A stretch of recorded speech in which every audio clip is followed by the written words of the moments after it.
notice, I noticed when you walk out, when you walk looking right across, there wasn't, any concrete. It was all black. And that's what we like. And then you see all the way down, it's good. What can something like this do for sport wrestling? I think the biggest message is that a program like the University of Iowa that doesn't want for fans is still trying to set the bar higher and higher, and I think that's what's important. I think it's a mentality, and it's a commitment to the program from the administration as well, and it jives with what we want to do. We want to get better every day, and we want to have better events every year. Did you have to remind your guys that this was more than an event, that it actually meant something? More reminders throughout the last months, so it's been steady. I think we got guys, and that's probably the thing that, as a competitor, when you look back on it, you're going to say I was part of it. There's going to be a lot of posters and pictures and photographs and fanfare for a long, long time. And they'll look back on it and say they were part of it, but the biggest thing is they got ready to go. And the performances that we had that were positive, those guys definitely got ready to go. Tom, what about Sam Brooks? Really gave you a boost there. Big time. I mean, that's bonus points. That's not just a bonus point. That's 2 bonus points. It's a 5-point win team-wise, and that's big and confident. And the way that he was wrestling and how hard he was hitting those holds, how he was finishing, that's what we want. And he can do that against anybody. I mean, his consistency can be there against anybody. He's that good. I've said that for a long, long time. On the other side, when Meyer got put on his back, your thoughts? We were in trouble right away, and then after a while, we weren't in trouble from getting pinned, but we had to get the heck off our back because time was ticking, and then when they stopped it, I didn't know why they stopped it, so it was in our favor, and, whatever, but we did some good things to come up, and we weren't just trying to bridge, because that's where you get in trouble, but we scooted our hips close, and then we were actually like getting close with our hips to bump the guy forward, so he wasn't able to get perpendicular to us and, pop your head off like a dandelion. Our head wasn't going to get popped off there. What's it like to coach? What was it like for you to coach an atmosphere like that? You're always at a high level anyway. It's good. It's good. The only thing is there's more people that see you when you're really like high strung. So, but it's good. I mean, here's the thing. I mean, it was an incredible atmosphere. You can't deny that, and even I can't deny that. And I'm one that likes to talk about the performance, but this was a performance in itself with the event and the way it was managed and the way that it was, continually upgraded. As we went, it got better. As we went, it got better. And Luke Eustace gets a lot of credit for that, and our administration, and Gary Barta, and football, Federici, all those, everybody that we've talked about for a long, long time now, they should, take a bow.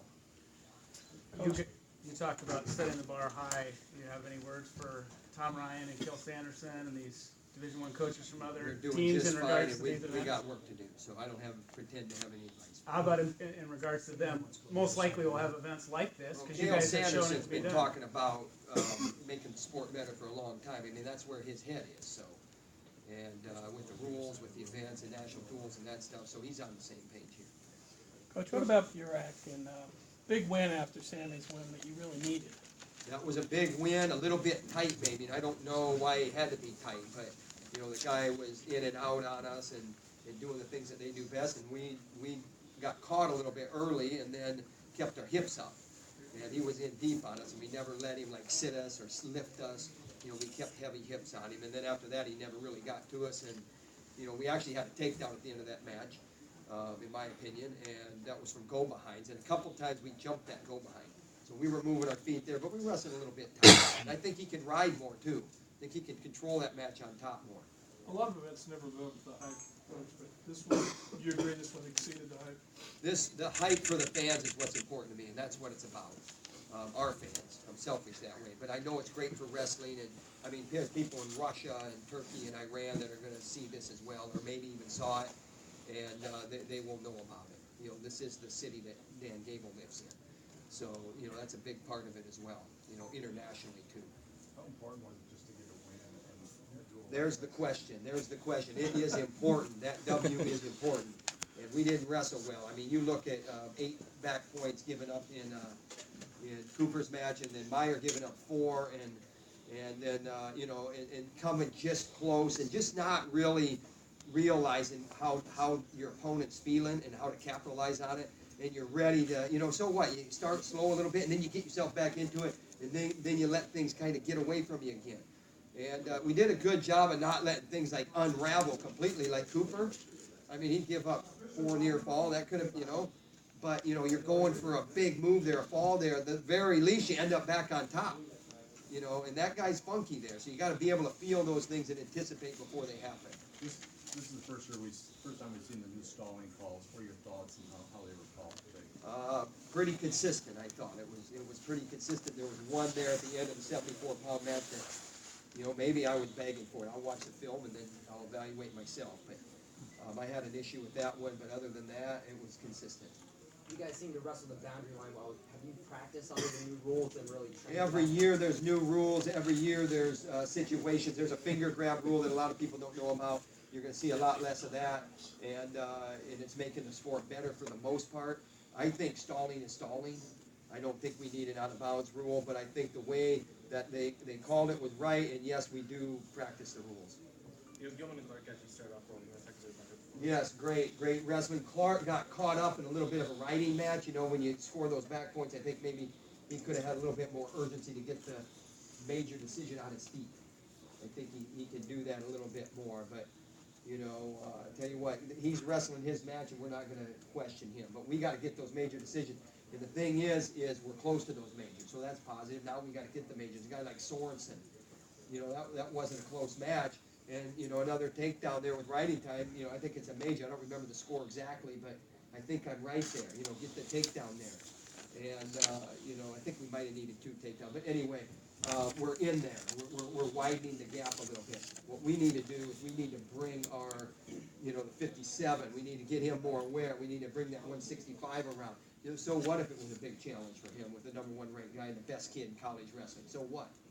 Right now, with Derringer. Patrick Rose, he's capable too, and we never really even got to him. And we can get to these guys. And Sam Stoll, you saw the weakness. What's the weakness there? Bottom position. Logan Ryan, you saw the weakness, giving up wrists.